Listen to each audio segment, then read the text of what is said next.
Olá pessoal, professor Alexandrino Lobão. Vamos à resolução mais um grupo de questões do Instituto Federal de Minas Gerais, Técnico Integrado, ano 2022. Questão número 16 diz o seguinte: ciente das dificuldades apresentadas pelos alunos da sua disciplina de estatística, um professor do IFMG resolveu abrir processo seletivo para a seleção de um monitor.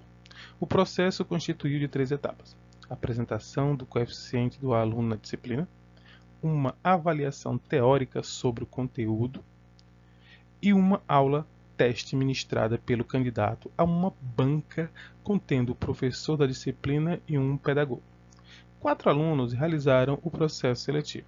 As notas obtidas por cada candidato e os pesos atribuídos a cada etapa podem ser visualizados na tabela a seguir. Então nós temos aqui a tabela, né, com os coeficientes, com o nome dos alunos, né, e os pesos atribuídos a cada aluno, tá? Vou explicar o que é peso já já. Vamos continuar a leitura. Então, os alunos selecionados, né, o aluno selecionado seria aquele com maior média ponderada, tá? O que é média ponderada, né? Conforme os pesos ilustrados na tabela. Caso houvesse empate na média, seria escolhido o aluno de resultado mais homogêneo, com menor amplitude nas notas, né? Ou seja, menor diferença entre as notas máximas e mínimas. Segundo esses critérios, o selecionado como monitor da disciplina foi o aluno 1, 2, 3 ou 4, né? Vamos lá. Pessoal, o que é média ponderada, tá? O conteúdo de média ele é bem distribuído pelo ensino fundamental, né? Você vê um pouco de média no sexto, no sétimo, no oitavo, depende muito do livro, tá? Mas você sempre vai ver em uma dessas séries o que é média, média e média ponderada. Geralmente esse conteúdo vai estar ou no sétimo ou no oitavo. Vamos lá. Qual é a diferença entre a média normal e a média ponderada, tá bom? Vamos fazer aqui uma explicação rápida antes de resolvermos o problema, tá bom? Vamos supor que você tem 3 notas, tá? Você tem a primeira nota, a sua prova. Você fez na prova 1, você tirou um 5. Na prova 2, você tirou um 6. E na prova 3, você tirou um 7, tá? Aí, ou melhor, vamos chamar isso aqui a prova 2 de trabalho, tá? E aqui foi uma prova geral. Vamos pensar assim, vai dar importâncias maiores. Então, se eu calculo a média aritmética normal, você vai fazer o quê? Vai 5 mais 6 mais 7, né? Então, e vai dividir pela quantidade de notas aqui, que são 3. A média aritmética, tá? Isso aqui daria 18, né? 5 mais 7, 11, 18. Dividido por 3 daria a média 6. Agora vamos pensar de uma outra forma, tá? A média ponderada, o que vai acontecer? Você vai dar um grau de importância maior a certas provas. Por exemplo, a prova 1 é a primeira prova que você faz com conteúdo pequeno. Vamos supor que ela tenha peso 2. O trabalho você leva para casa e manda alguém fazer. Então o professor dá peso 1. E a prova global, a prova final, ela é de todo o conteúdo. Então ele vai dar peso 3. Tá bom? Vamos supor que aconteça isso. O que vai acontecer com essa nota se eu atribuir esses pesos? O peso significa assim, que essa nota vale por 2, tá? Então, ou você escreve ela 2 vezes, tá? Prova 1 aqui, vou calcular a média dessa nota, tá? Ou você coloca logo o vezes na frente. Então, são peso 2 na prova que vale 5, mais peso 1 na prova que vale 6, mais peso 3 na prova que vale 7. Como o peso seria a quantidade de vezes que eu vou escrever essa nota aqui, a peso 1 eu vou escrever 2 vezes. A peso 2, aliás, a prova, o trabalho eu vou escrever uma vez. E aqui tem peso 3, quer dizer que eu vou escrevê-la 3 vezes, tá bom? Então eu vou ficar com 10 mais 6 mais 21 dividido por 6. Isso aqui vai me dar 16 com mais 21, 37 dividido por 6. E se eu dividir 37 por 6, eu vou encontrar 6.16666, 6.2 aqui arredondando, tá? Então note que a nota do aluno melhorou, Por quê? Por que melhorou? Né? Porque ele foi muito bem na prova que valia mais, né? A prova que tem peso 3, né? Ok? Então, as provas com peso, elas costumam ajudar ou atrapalhar vocês. Mas isso aqui é apenas uma explicação do que seria uma média aritmética e uma média ponderada, tá bom? Agora vamos à resolução do problema. O que eu tenho que fazer é calcular a média de cada aluno, tá bom? Então eu vou fazer aqui o aluno 1, certo? O aluno 1, a média ponderada dele será 1 vezes 6, né? Mais 2 vezes 4, mais 3 vezes 6, tudo isso sobre 1 mais 2 mais 3. Eu vou ficar com 6 mais 8 mais 18 sobre 6. 6 mais 8 dá 14, 14 com 18, 32 sobre 6. Na hora que eu divido 32 por 6, eu encontro 5,333333. Vamos à nota do aluno 2, tá? Vou mudar de cor aqui. O aluno 2. A média ponderada do aluno 2 vão ser, ó, aluno 2 são essas notas aqui, ó. Vão ser 8 vezes 1, mais 5 vezes 2, mais 4 vezes 3. Sobre também 1 mais 2 mais 3, porque os pesos não mudam, tá? Então isso aqui vai dar 8 mais 10 mais 12 sobre 6. 8, 18 com mais 12 vai dar 30, dividido por 6, 5, tá? O terceiro aluno, o aluno 3, a média ponderada dele vai ser, vamos ao aluno 3, tá? O aluno 3 será 6 vezes 1, mais 4 vezes 2, mais 5 vezes 3, tudo isso dividido por 1 mais 2 mais 3, tá? Só fazendo os cálculos aqui, vai dar 6 mais 8 mais 15 sobre 6. 6 mais 8, 14. 14 com mais 15, 29 sobre 6. Se você dividir 29 por 6, você vai encontrar 4,833333. Tá? Até agora foi o pior aluno, né? E o aluno 4, a média ponderada dele, né? Aluno 4, vão ser 8 vezes 1, mais 3 vezes 2, mais 6 vezes 3, tudo isso dividido, vou colocar logo 6 aqui, tá? Então aqui vai dar 8 mais 6 mais 18, também sobre 6. Então aqui eu vou ter 14 com mais 18, também vai dar, olha, note que é igual ao aluno 1, ó. Vai dar 32 sobre 6, que vai dar também 5,3. Pronto, nós temos aqui um empate entre o aluno 1 e o aluno 4. Qual é o aluno que vai ser aprovado? Aquele que tiver maior homogêneo, que seja mais homogêneo, ter mais homogeneidade, tá? Então, aquele que é mais homogêneo.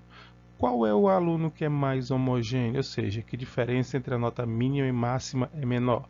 Esse aluno aqui, as notas mínimas e máximas são 8 e 5, que vai me dar 3. E esse aqui, que vai me dar 5, né? E esse aqui, a diferença entre a nota mínima e a máxima vai me dar 2. Aquele aluno que é mais homogêneo é o aluno 1. Resposta correta, letra A. Ok, pessoal? Uma questão um pouco trabalhosa, mas bem gratificante. Vamos à próxima. Pessoal, questão de número 17 diz o seguinte: após ser considerado o grande vilão da inflação mundial do ano de 2021, os aumentos acumulados próximos a 50% ao ano no Brasil, alguns veículos de comunicação noticiaram a possibilidade de uma estabilidade dos preços dos combustíveis em 2022, como ilustra a imagem a seguir, tá? Aí temos ali um vilão da inflação em 2021, combustíveis devem se manter estáveis esse ano, tá? Texto muito com texto extenso, então vamos passar aqui para a próxima página. Aqui nós temos, porém, influências internas como aumento de demanda e externas como a guerra entre Rússia e Ucrânia mantiveram essa tendência de alta durante o ano de 2022. Considere um país hipotético no qual a gasolina sofreu 2 aumentos sucessivos durante o ano de 2022. Um aumento de 10% ao final do período primeiro semestre e um aumento de 20% ao final do segundo semestre. Podemos dizer que um consumidor deste país que costumava gastar R$ 200 para encher o tanque do seu carro, após esses 2 acréscimos terá de arcar para cada novo enchimento, né? Com o valor de... Então, pessoal, ele quer saber, eu pagava R$ 200 para encher o tanque do carro. Com esses 2 aumentos, eu vou pagar quanto? Tá? Simplificando aí o enunciado, seria isso, tá? Então, você pode muito bem pegar os números que ele colocou aqui e resolver esse problema, tá? O combustível custava R$ 200 e teve um aumento, né? O primeiro aumento foi um aumento de 10%.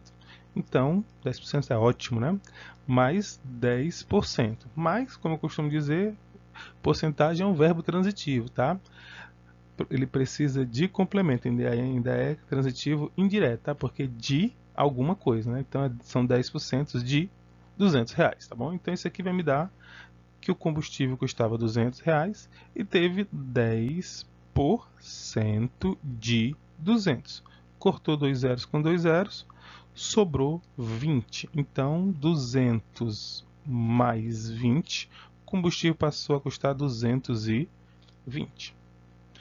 Aí ele teve um novo aumento, só que agora o preço não é mais 10, ele não gastar mais R$ 200, está gastando agora 220. Então, o novo aumento vão ser 220 mais 20% de 220, tá? Porcentagem em cima do preço que eu vou cobrar, não o preço inicial que eu cobrava há muito tempo atrás, tá? Então, vão ficar 220 mais 20% de 220. Também vou cortar um zero com cada aqui, que vai me dar 220 mais 44. Isso vai me dar um total de 264. Resposta certa, letra D. Ok? Você pode fazer isso. Ou você pode fazer o cálculo de uma outra maneira. Segunda maneira é a seguinte. Ele gastava com o tanque R$ 200, tá? E ele vai ter um aumento de 10%.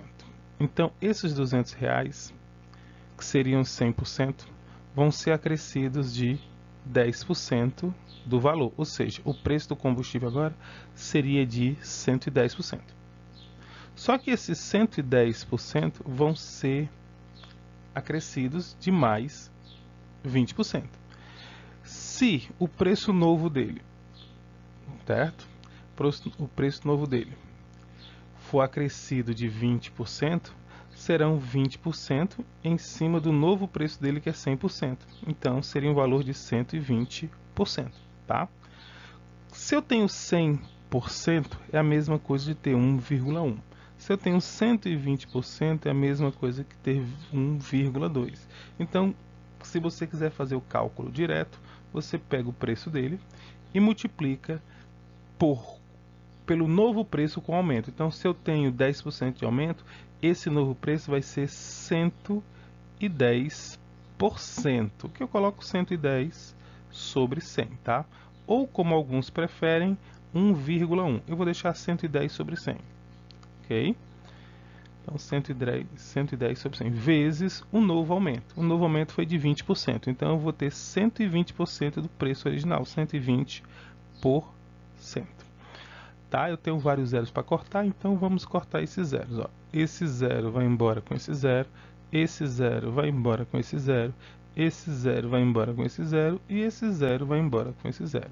Na prática, se eu fizer dessa forma, eu vou fazer 2 vezes 11 vezes 12. O melhor de multiplicar aqui seria 2 vezes 12, certo? 2 vezes 12, 24. 24 vezes 11 dá 264. Continua sendo a letra E, né? Você faz dessa forma. Se você não quiser fazer etapa por etapa, você vai fazer logo o valor final, multiplicando o preço original pelo percentual do aumento ou da redução, tá? Só que sempre usando 100%. Você vai pegar o percentual total de aumento. Era 10% o preço dele mais o percentual de aumento. 100% mais 10%, 110%. Preço 100% mais 20%, 120%. Ok? Detalhe que se for redução, aí você faria 100% menos 10% e você multiplicaria por 90%. Tá bom? Fica a dica e vamos à próxima. Vamos lá, esse enunciado vai servir para as questões 18 e 19, tá? Em alguns jogos de celular, o estilo puzzle, os jogadores vão acumulando e desenvolvendo heróis para utilizá-los como equipes de ataque ou defesa em combates online, para realizar missões e também para percorrer uma determinada história criada pelo seu desenvolvedor. Nesses jogos, em geral, os heróis são divididos nas seguintes categorias: vermelho, fogo, né? Azul, água, verde, natureza, amarelo, luz e roxo, treva. Ok? Então nós temos aqui o vermelho, fogo, azul, água, verde, natureza, amarelo, luz e roxo, trevas. Considere que um determinado jogador possui a seguinte quantidade de heróis, distribuída pelas suas respectivas cores. Ele tem 3 heróis vermelhos, 5 heróis azuis, 4 heróis verdes, 6 heróis amarelos e 3 heróis roxos, tá? Então essas são as informações que ele dá sobre os jogos, tá bom? Vermelho é fogo, né? Azul é água, verde é natureza, amarelo é luz, tá? E o roxo é trevas. Não sei por que disso. Agora vamos às questões de número 18 e 19, tá bom? Não esquecendo desse enunciado. Então, vamos à questão 18. Esse jogador deverá formar uma equipe de 2 heróis para um combate online. E pelas características do adversário, resolve escolher um herói azul. Tá? Então, eu vou colocar aqui a carta azul. Tá? Ele vai escolher um herói azul e um herói amarelo. Tá? Carta amarela. O herói azul, né? Lembrando que vai ocupar a posição da esquerda e o herói amarelo a posição da direita. Quantas são as equipes distintas que esse jogador poderá montar? Então, lembre-se que o herói azul, que o azul é água, né? Ele tem 5 cartas. E o amarelo, que é a luz, ele tem 6 cartas, tá? São essas quantidades de cartas. Então, na posição da direita, ele pode colocar qualquer uma das 5 cartas que ele tem. E na posição da esquerda, ele poderá colocar qualquer uma das 6 cartas que ele tem. Fazendo o produto, né, já que eu falei I, 5 vezes 6 vai me dar 30 possibilidades. A resposta certa é letra C. Ok? Vamos ao próximo. A questão 19 diz assim: suponha que após a escolha do herói azul para ocupar a posição da esquerda, um bug, erro ou defeito, né, no jogo selecionou aleatoriamente o herói que ocupou a posição da direita, independente da sua cor. Entre todos os heróis disponíveis do jogador, a chance de o elemento escolhido ser amarelo é... Então vamos lá, ele tinha 2 cartas para colocar, tá bom? Aí ele colocou aqui a carta que ele queria. Ele colocou aqui a carta azul, tá? Azul, que é água, né? Ele colocou a carta azul aqui, certo? E aí quando ele foi colocar a carta nessa posição aqui, aconteceu um bug, que a carta colocou aleatoriamente. Ele que apertou, tá? Vou colocar a culpa no jogo. Então, aleatoriamente colocou uma carta aqui. A pergunta é, qual é a chance, né, dessa carta escolhida ser uma que ele queria? A amarela, né? que amarela é a luz, tá? Ele queria água e luz. Qual a chance dessa carta ser amarela? Bem, vamos lá. Primeiro, vamos ver quantas cartas ele tem ao todo, tá? Lembrando que vermelha, tá? Vou colocar aqui, escrito de preto. Vamos ver que vermelha, ele tinha 3 cartas. A amarela, olha, a azul, que é a água, ele tinha 5 cartas, tá bom? A verde, que é a natureza, ele tinha 4 cartas. A amarela, que é que é a água, que é a luz, ele tinha 6 cartas que ele queria colocar aqui. Ele queria colocar uma amarela, né? Só que deu bug, não colocou. Colocou uma, ele ia colocar uma amarela. Só que deu problema. E a última cor aqui seria a roxa, que é as trevas. Ele tem 3 cartas, certo? Então ele tinha essas cartas aqui. Se eu somar 5, 8, 12, 18, 21 cartas, tá bom? Ele tem 21 cartas no baralho dele. Ele colocou a carta azul aqui, e quando foi colocar a outra carta aqui, a outra das suas cartas, deu bug, colocou uma dessas 20 cartas que ele tinha disponível, tá? Por que são 20 cartas disponíveis? Porque ele já colocou uma carta aqui, tá? Então, para cá, sobram-me 20 cartas para colocar aqui. Então, a chance dele escolher uma carta é de... Quantas cartas amarelas eu tenho? Eu tenho 6 cartas amarelas. De um total de quanto? Um total de 20. Então, a probabilidade dele escolher uma carta amarela será o número de cartas que eu tenho na cor que eu quero, que são 6, dividido pelo total de cartas que eu tenho disponíveis. Eu tenho disponíveis apenas 20 cartas, tá? Então, simplificando isso aqui, vai dar 3 sobre 10, que a resposta certa é a letra B. Ok, pessoal? Conteúdo aqui, probabilidade que costuma ser visto no nono ano. E espero que vocês tenham gostado e até a próxima sequência de questões. Então, pessoal, até o nosso próximo vídeo. Espero que vocês tenham gostado. Inscrevam-se no canal, curtam o vídeo e até mais.